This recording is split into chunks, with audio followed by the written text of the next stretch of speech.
សាលាសិលាមាសផ្ដល់រង្វាន់លើកទឹកចិត្ត JLP សិស្សនិទេស A និងនិទេស B ដើម្បីជាការលើកទឹកចិត្តចំពោះការខិតខំប្រឹងប្រែងទទួលបានលទ្ធផលល្អលោកតាន់កឹមមេងនាយកសាលាសិលាមាសនៃអង្គការក្តីសង្ឃឹមបានមានប្រសាសន៍ថាការផ្ដល់រង្វាន់លើកទឹកចិត្តដល់សិស្សនិទេស A និង B ក្នុងការប្រឡងមធ្យមសិក្សាទុតិយភូមិនាពេលកន្លងមកនេះគឺបានផ្ដល់ការលើកទឹកចិត្តចំពោះការខិតខំប្រឹងប្រែងរបស់សិស្សអាណាព្យាបាលនិងសាលារៀនផ្ទាល់ក្នុងការរួមគ្នាធ្វើឲ្យសិស្សរបស់សាលាសិលាមាសនៃអង្គការក្តីសង្ឃឹមទទួលបានលទ្ធផលល្អប្រសើរលោកតាន់កឹមមេងបានបញ្ជាក់បន្ថែមថាគុណភាពនៃការសិក្សាពិតជាមានសារៈសំខាន់ណាស់និងដើរតួនាទីចម្បងបំផុតក្នុងការអប់រំនិងបណ្ដុះបណ្ដាលសិស្សឲ្យពូកែខ្លាំងនិងទទួលបានលទ្ធផលល្អជាអ្វីដែលសាលាបានគិតគូរជាចម្បងលើការពង្រឹងគុណភាពរបស់គ្រូនិងរបៀបនៃការបង្រៀនរបស់សិស្សឆ្នាំនេះយើងរំញោចសិស្សតាំងពីដើមឆ្នាំមានន័យថាដើមឆ្នាំសិក្សាអញ្ចឹងគឺ2025 2026ចឹងដើមឆ្នាំនេះគឺមានន័យចាប់ផ្ដើមតាំងពីខែ9ខែ10ណាដូច្នេះខែ10យើងបានផ្ដល់បានសរសើរទៅដល់សិស្សដែលមានជាប់ចំណាត់ថ្នាក់លេខ1លេខ2លេខ3និងភាសាអង់គ្លេសលេខ1លេខ2លេខ3ភាសាចិនលេខ1លេខ2លេខ3អញ្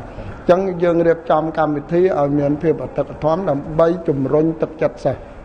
ឲ្យរៀនហើយក៏យើងផ្ដល់អនុសាសន៍សំខាន់ដល់សិស្សរបៀបម៉េចដែលរៀនបកែបានតែគាត់មិនមែនដើររៀនគួរច្រើនកន្លែងបានផលថាខ្លួនឯងរៀនបកែទេពេលដើររៀនគួរនៅតាមផ្សេងហ្នឹងគឺវាលើសនៃការស្ដាប់ច្រើនតែទៅអង្គុយស្ដាប់ច្រើនតែយកមកអនុវត្តគ្មានហើយពេលទំនេរគាត់ខំប្រឹងណាសរសេរអាននិងអនុវត្តលំហាត់ផ្ទាល់ខ្លួនរបស់គាត់យើងឲ្យគោលការណ៍នៃការរៀនមានកន្លែងត្រូវទន្ទិញឲ្យចាំមកនិងមានកន្លែងត្រូវចាំនៅរូបមន្តឲ្យច្បាស់យុវជនសួនឧត្តមជាសិស្សទទួលបាននិទេស A នៃឆ្នាំសិក្សា 2024-2025 បានបង្ហាញមោទនភាពចំពោះសាលាដែលបានបង្ហាត់បង្រៀនខ្លួនយ៉ាងយកចិត្តទុកដាក់ជាមួយសមត្ថភាពនិងទេពកោសល្យរបស់គ្រូក្នុងការផ្ទេរចំណេះដឹងមកកាន់ខ្លួនយុវជនរូបនេះបានរៀបរាប់ថាការប្រឹងប្រែងរៀនសូត្រតាមរយៈការដាក់កាលវិភាគច្បាស់លាស់តាំងពីដើមឆ្នាំសិក្សាគឺបានជួយធ្វើឲ្យលោកត្រៀមខ្លួនយ៉ាងល្អក្នុងការប្រឡងបញ្ចប់ការសិក្សាដោយជោគជ័យក្នុងលទ្ធផលយ៉ាងគប់ប្រសើរបែបនេះ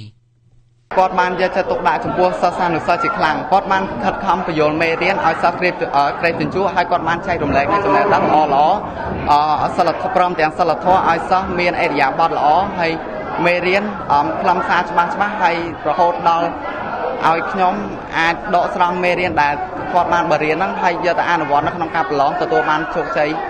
នៅថ្ងៃទី28សីហាឆ្នាំ2025នេះជាចុងក្រោយខ្ញុំសូមឲ្យពួកគាត់ត្រូវខិតខំប្រឹងប្រែងរៀនសូត្រពីដើមឆ្នាំព្យាយាមស្ដាប់លោកគ្រូអ្នកគ្រូបញ្យល់រៀបចំកាលវិភាគសិក្សាដោយខ្លួនឯងហើយកន្លែងណាអត់សូវមានចម្ងល់ត្រូវចេះឆ្ងល់សួរលោកគ្រូអ្នកគ្រូកុំខ្លាចអីដោយសារឆ្នាំហ្នឹងជាឆ្នាំចុងក្រោយដែលយើងត្រូវបញ្ចប់ក្នុងនាមជាយើងជាសិស្សថ្នាក់ទី12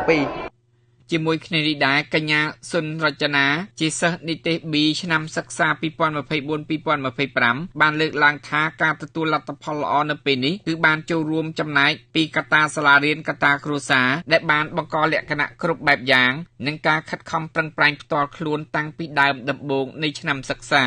សាលាសិលាមាសបានផ្ដល់នូវវិធីសាស្ត្រក្នុងការបង្រៀនដើម្បីទទួលបានលទ្ធផលល្អជាមួយនឹងការណែនាំជាប្រចាំរបស់លោកគ្រូអ្នកគ្រូនិងនាយកសាលាបានធ្វើឲ្យខ្លួនអាចបញ្ចប់មធ្យមសិក្សាទុតិយភូមិប្រកបដោយជោគជ័យនិងទទួលបានលទ្ធផលល្អនៅក្នុងសាលាមាសលោកគ្រូអ្នកគ្រូដែលបង្រៀននៅក្នុងថ្នាក់ទី12មានទេពកោសល្យក្នុងការបង្រៀនបញ្យល់សិស្សពីលំហាត់នីមួយៗយ៉ាងជាក់លាក់ហើយក្នុងមុខវិជ្ជាផ្សេងគ្នាហើយពួកគាត់តែងតែសួរនាំយើងនៅពេលដែលយើងមិនយល់គាត់តែងតែបញ្យល់យើងសារឡើងវិញហើយនឹងជួយមើលការខុសត្រូវយើងនៅពេលយើងធ្វើលំហាត់ខ្ញុំពិតជាមានរំភើបភ័យមោទនភាពដែលខ្ញុំទទួលបាននិទេស B ហើយនឹងសូមអរគុណដល់សាលាដែលបានផ្ដល់ រង្វាន់លើកទឹកចិត្តខ្ញុំដែលខ្ញុំទទួលបាននិទេសB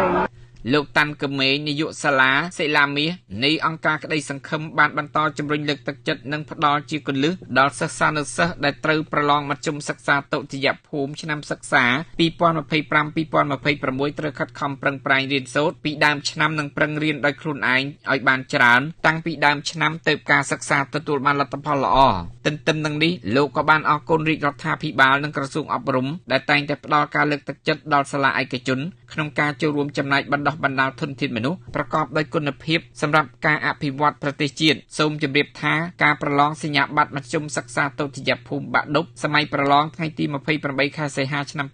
2025មានបេក្ខជនប្រឡងសរុបចំនួន 122,473 នាក់ត្រូវជា 84 កដកសញ្ញា 56% នៃបេក្ខជនមកប្រឡងក្នុងនោះបេក្ខជនប្រឡងបាក់ឌុបមាននិទេស A ចំនួន 3,003 នាក់និទេស B ចំនួន 9,901 នាក់ជាប់និទេស C ចំនួន 28,801 នាក់និងជាប់និទេស D 45,859 នាក់និងនិទេស E ចំនួន 34,909 នាក់